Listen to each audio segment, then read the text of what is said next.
Hello, je fais cette vidéo parce que j'ai reçu un email d'une personne qui me demandait comment j'en étais venue finalement à croire dans le design humain, qui est un outil quand même assez spirituel, pas très cartésien, pas très pragmatique. Donc est-ce qu'on peut vraiment l'utiliser pour l'épanouissement professionnel, pour sa vie professionnelle, pour gagner de l'argent, etc.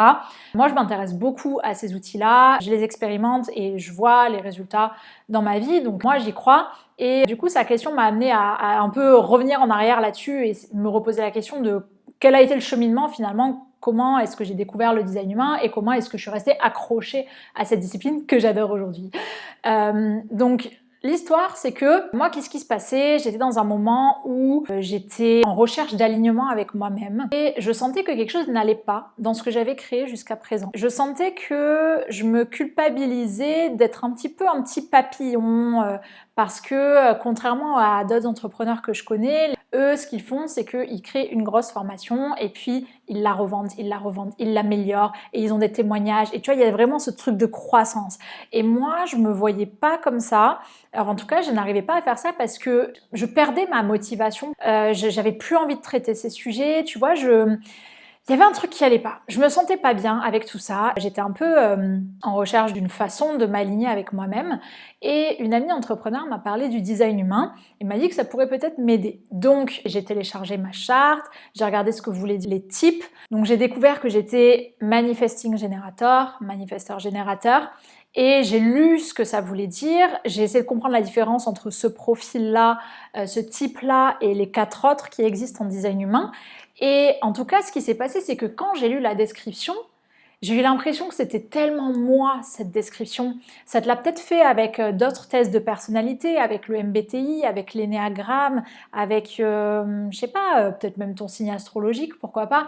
Tu sais, tu vois cette différence entre quand tu lis quelque chose, parfois tu peux dire oui, oui, c'est peut-être un petit peu vrai, je sais pas trop. Et puis parfois tu es là, tu lis et t'es là, mais c'est un truc de fou, tellement ça me ressemble et tellement je m'identifie à ça et je me reconnais trop là-dedans. Et tu sais, il y a toujours dans l'astrologie, le design humain, les trucs un peu pas scientifiques comme ça, il y a toujours cette question, oui, mais en fait, si tu lirais le signe astrologique de quelqu'un d'autre, tu te reconnaîtrais aussi. Mais bien sûr, on est tous humains, donc bien sûr qu'on a beaucoup de similarités et qu'il y a énormément de points communs entre nous tous.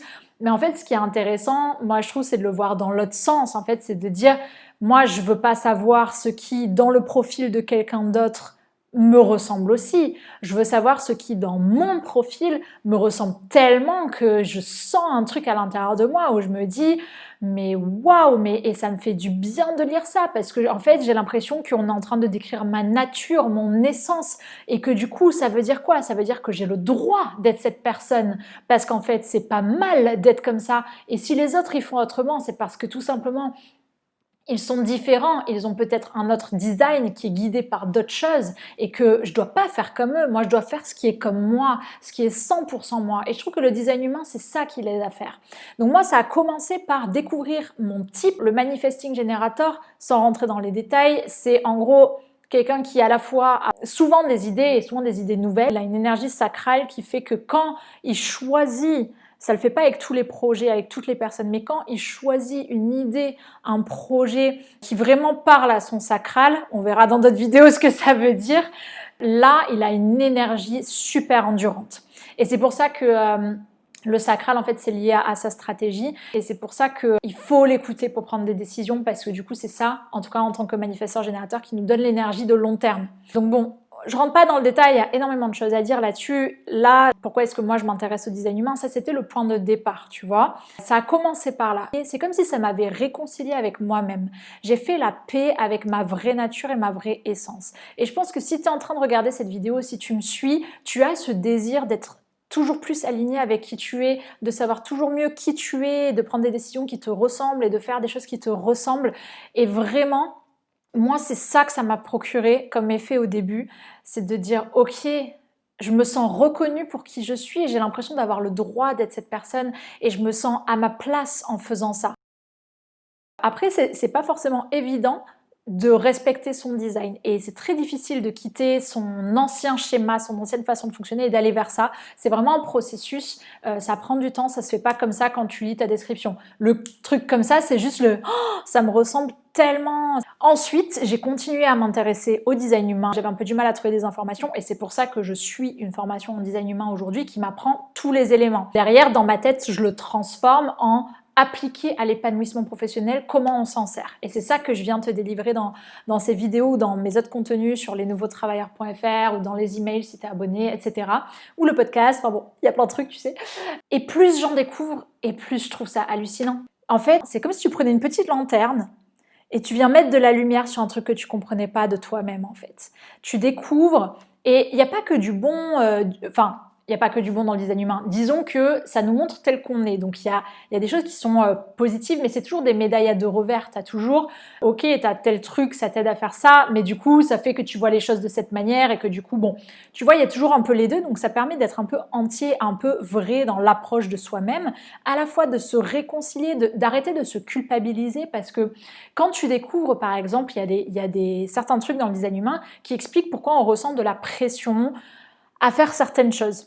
De la pression à absolument trouver l'inspiration, de la pression à absolument être dans l'action et pas se reposer. Tu vois, des pressions dans ce genre-là, c'est expliqué dans certaines choses du design humain. Et je trouve que quand tu viens avec ta petite lanterne et que tu mets la lumière là-dessus, en fait, ça t'aide du coup à pouvoir agir dessus. Parce que tant que c'est dans l'ombre et que tu n'es pas conscient de ça, tu peux pas agir dessus. Tu sais qu'il y a un problème, mais tu sais pas d'où il vient. Et je trouve que là, ça vient donner des pistes de peut-être d'où ça vient, ce que tu ressens. D'où ça vient ce comportement qui t'est néfaste et qui ne t'aide pas à devenir la personne 100% alignée avec qui tu es. Donc, j'ai dit ce qu'il y avait à dire sur pourquoi j'adore le design humain et pourquoi je trouve ça ultra pertinent comme outil, malgré le fait que ce soit ésotérique. Et je pense que si tu me suis, quand même, il y a de grandes chances que tu sois ouvert d'esprit à ce genre de truc. Et franchement, si tu as l'esprit ouvert à découvrir cet outil, tu vas voir à quel point ça peut te permettre de t'aligner. Moi, plus j'écoute ça et plus je me sens alignée. C'est vraiment la vérité que je te dis, c'est vraiment comme ça que je le ressens.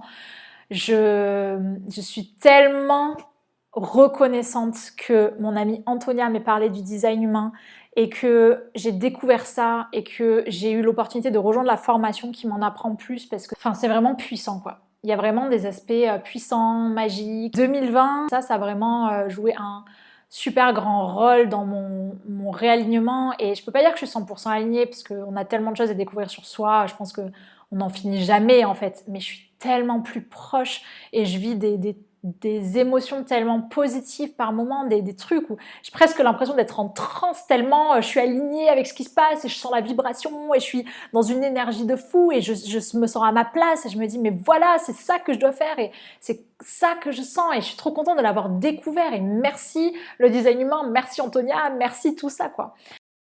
Voilà, maintenant que je t'ai partagé pourquoi moi j'adore, si toi aussi tu ressens de l'engouement envers cet outil, je pense que tu vas être servi puisque pour l'instant j'ai l'intention de continuer à créer des contenus autour de ça. J'ai aussi l'intention de proposer des offres payantes autour de ça pour ceux qui veulent aller plus loin et qui veulent vraiment que je les aide à utiliser cet outil pour se découvrir et pour savoir quoi faire de ça dans sa vie professionnelle et particulièrement entrepreneuriale. À l'heure où j'enregistre cette vidéo, ça n'existe pas, mais le jour où ça existe, je le rajouterai dans la description de la vidéo, donc n'hésite pas à regarder dans la description, voir si entre-temps j'ai rajouté le lien. Je te laisse découvrir les autres vidéos sur le design humain et sur le reste. Pense à t'abonner si jamais tu as envie de voir les prochaines vidéos dans ton fil d'actualité YouTube et sache que l'algorithme aussi, quand tu fais ça, va te recommander naturellement d'autres vidéos, d'autres personnes, d'autres chaînes qui parlent du même sujet. Donc il n'y a pas que moi qui parle du design humain. Si tu es vraiment à fond et que ce que je crée ne te suffit pas, c'est aussi un moyen pour toi d'obtenir des recommandations de YouTube autour de ça et de te faire découvrir ce milieu et découvrir plein de choses. Merci d'avoir regardé cette vidéo et à bientôt dans une nouvelle.